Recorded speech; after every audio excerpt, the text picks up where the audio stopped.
होली की आत्मा। बचपन से शहर में रहने वाला मनोज इस साल होली की छुट्टियों में अपने गांव दुर्गापुर वापस आता है, जहां उसे देख पूरा गांव खुशी से झूम उठता है।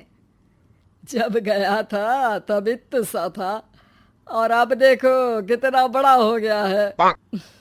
हाँ सरपंच जी, जब मैं गया था तब आप भी बहुत जवान थे और अब देखो कितने बूढ़े हो गए हैं आप।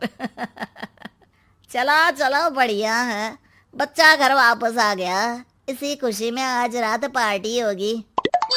क्या बात है, गांव में भी पार्टियां होने लगी। वैसे अगर पार्टी की बात है तो आज क्यों सीधा होली पार्टी करते हैं। होली पार्टी की बात सुन चहल पहल में अचानक सन्नाटा छा जाता है, जिसे देख मनोज को कुछ अजीब लगता है। लेकिन तभी सरपंच बात पलट देता है। अब बहुत देर हो गई, चलो सब अपने घर चलो, पार्टी के बारे में कल सोचेंगे।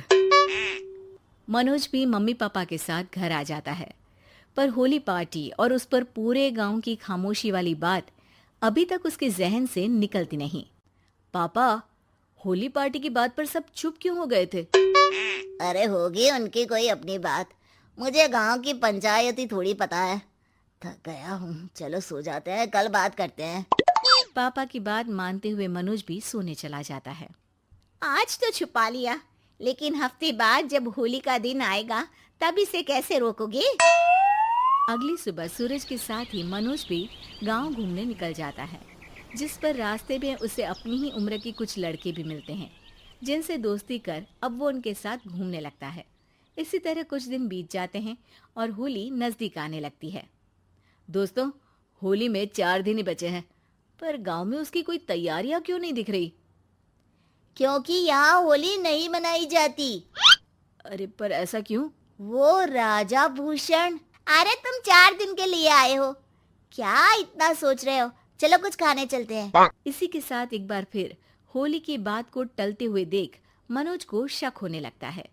वो घर पहुंचते ही इंटरनेट पर अपने गांव और राजा भूषण के बारे में जानकारी निकालने लगता है। क्या? मुझे आज तक ये नहीं पता था। ऐसा कैसे? किसी ने मुझे कुछ बताया क्यों नहीं?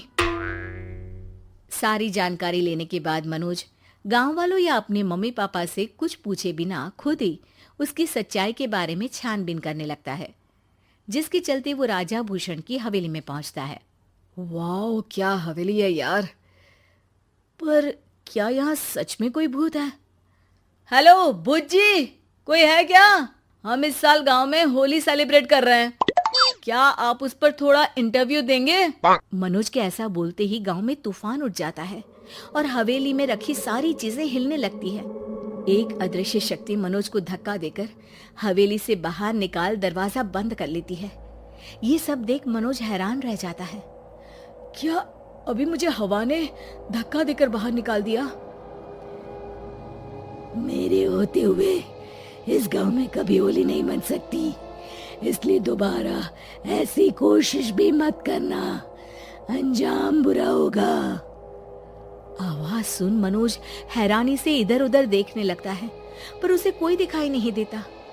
वो गांव वापस आ जाता है, जहां तूफान की वजह से सब कुछ तहस महस हो चुका होता है। आखिर ये तूफान आया कैसे?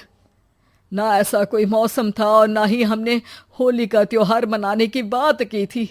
सरपंच की बात पर कोई रिएक्शन दिए बिना मनोज चुपचाप अपने घर चला जाता है। इस तरह देखते ही देखते होली का दिन भी आ जाता है और मनोज रंग लेकर गांव में निकल जाता है, लेकिन गांव पूरी तरह खाली होता है। अरे त्योहार का दिन है, धूमधाम की जगह मातम क्यों मनाया हुआ है? मनोज की आवाज सुन सब अपने घर की खिड़कियां खोल के घर के अंदर से ही उसे वापस जाने के लिए कहने लगते हैं, पर वो किसी की नहीं सुनता। तुझे पहले भी समझाया था, अगर होली खेलने की कोशिश भी की तो अच्छा नहीं होगा। अरे बात मान लो बेटा, तुम्हें सच नहीं पता। मुझे सब पता है। सालों पहले इस राजा ने एक अंधविश्वास फैलाया और आप लोग आज तक उसे मानते आ रहे हो। अरे बेटा, जब तुम पैदा भी नहीं हुए थे उससे भी बहुत पहले से इस गांव पर होली का श्राप है। अगर गांव में होली का त्योहार मनाया जाता है तो प्रलय आना पक्की बात होती है। राजा भूषण इस सब में नहीं मानते थे और त्योहार मनाने लगे, जिसके चलते होली वाले ही दिन पहले उनके बेटे की और फिर उनकी मृत्यु हो गई। तभी से गांव की रक्षा के लिए उनकी आत्मा उस हवेली में रह रही है। सबकी बातें सुन मनोज उलझन में पड़ जाता है।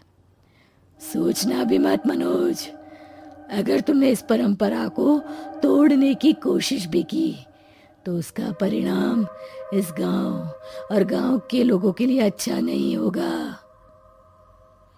मुझे भी यकीन नहीं हो रहा कि आप लोग एक बेतुकी बात को मानकर सालों से रंगों के त्योहार को मातम की तरह मनाते आ रहे हो। मनोज किसी की कोई बात ना मानते हुए पूरे गांव में रंग बिखेर देता है, जिसके तुरंत बाद वहां तूफान के साथ बिजलियां गरजने लगती है। अचानक मौसम में ऐसा बदलाव देख जहां मनोज कंफ्यूजन में आ जाता है, वहीं गांव वाले डर से सहम जाते हैं।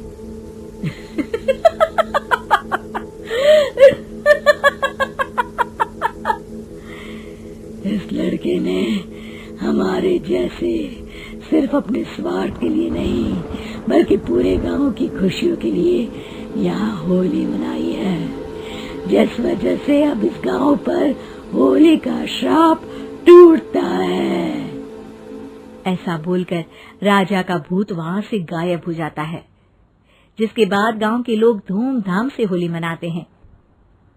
खुशियों के रंग गांव में बिखरे ही होते हैं कि अगली सुबह अचानक मनोज कहीं गायब हो जाता है और एक बार फिर गांव में होली का नया राज शुरू हो जाता है।